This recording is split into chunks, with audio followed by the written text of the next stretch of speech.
ইমানটা কত গুরুত্বপূর্ণ না, অথচ ইমানের ব্যাপারে আমরা এতটা অবহেলা করি। এটা বলে শেষ করব, ইমানের গুরুত্ব কি।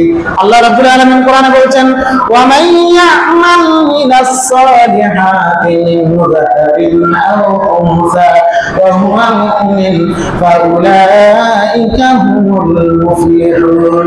কোন পুরুষ অথবা কোন নারী, কোন পুরুষ অথবা কোন নারী যদি কোনো আমল করে, তার আমলটা তখনই গ্রহণযোগ্য হবে যদি তার ঈমান থাকে। বলে কি থাকে? ঈমান না থাকলে কোন পুরুষ অথবা কোন নারী যত নেক আমল করে, একটা নেক আমল আল্লাহর দরবারে 4 আনার দাম নাই, জিরো। বলেন জি, এটা কি জিরো? এটা ফলাফল জিরো হবে। ঈমান যদি থাকে, এবার আমল যত করবেন এটা বাড়তে থাকবে, কারণ এক আমলে আল্লাহ 10 গুণ বাড়িয়ে দিবেন, তার চেয়ে আরো বেশি।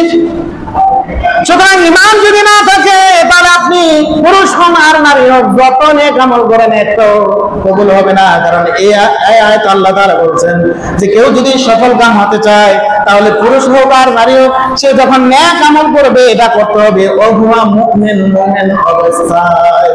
মুমিন অবস্থায় যদি আপনি নেক আমল করেন, অল্প আমলে বেশি হয়ে যাবে, কারণ একটা নেকিকে আল্লাহ 10 গুণ কি করবেন? বৃদ্ধি করে দিবেন। এবং রমজান মাসে তার চেয়ে কত গুণ বৃদ্ধি পায়। সময় সাপেক্ষে, দিনের কারণে, রাতের কারণে, বিশেষ বিশেষ দিন রাত্রি এবং সময়ের কারণে আল্লাহ আমলকে বহু গুণ বৃদ্ধি করে দিবেন। কিন্তু ঈমান যদি না থাকে, আপনি যত নেক আমল করেন, সব নেক আমলের ফলাফল কি হবে? জিরো হয়ে যাবে। জান্নাতে যাওয়ার জন্য ঈমান লাগবে। যত আয়াতে আল্লাহ তাআলা জান্নাতীদেরকে জান্নাতে যাওয়ার যত গুণ বলেছেন, প্রথমে বলেছেন ঈমান। অসংখ্য আয়াতে আল্লাহ বলেছেন। এক আয়াতে আল্লাহ বলেন, ইন্নাল্লাযীনা আমানু ওয়া আমিলুস সালিহাতি কানাত লাহুম জান্নাতুল ফিরদাউসি নুজুলা। জান্নাতুল ফিরদাউসে যাওয়ার জন্য আল্লাহ বলছেন এখানে 2টা কাজ লাগবে। এক নম্বরে লাগবে ঈমান, ঈমানের সাথে লাগবে নেক আমল। ঈমানও লাগবে, আমলও লাগবে, তাইলে জান্নাতে যাওয়া যাবে। তাহলে জান্নাতে যাওয়ার 1 নাম্বার শর্ত কি? সবাই বলেন, 1 নাম্বার শর্ত কি? এটা কি আমাদের গুরুত্ব দেওয়ার দরকার আছে না নাই? এই ঈমানটা আমার আছে না নাই, এটা আমার জানা দরকার না? কয়েকজন খবর রাখি।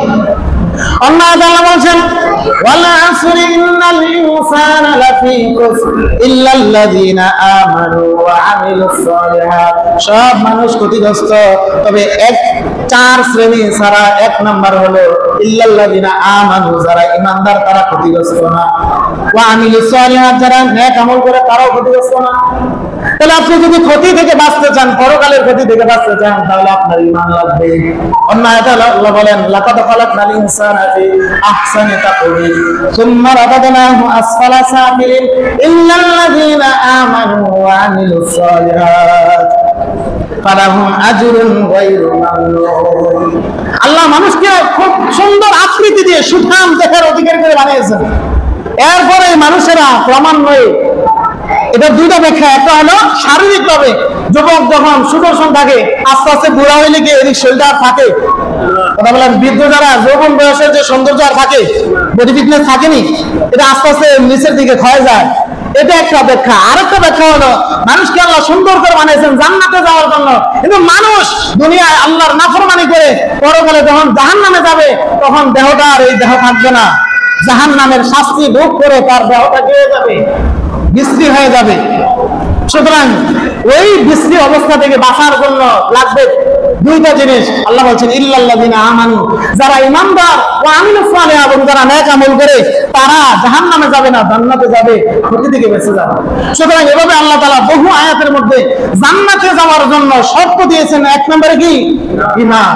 সুতরাং এই ঈমানটা আপনার আমার ভালো করে জানা দরকার। ঈমান কাকে বলে?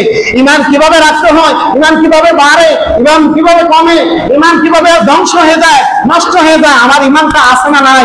কি কি কাজ করলে আমার ঈমান থাকবে, কি কাজ করলে আমার ঈমান নষ্ট হয়ে যাবে? এই সামগ্রিক বিষয়গুলো আমার আপনার সকলের, আমরা যারা বালেগ হয়েছি, মৃত্যুর আগ পর্যন্ত আমার ঈমানটাকে টিকিয়ে রাখার জন্য ঈমান সম্পর্কে আমাদের জ্ঞান অর্জন করার দরকার আছে না নাই? আল্লাহ তাআলা আমাদের সবাইকে ভালোভাবে ঈমানটা বুঝে ঈমানকে রক্ষা করার তৌফিক দান করুন। সবাই বলে আমিন।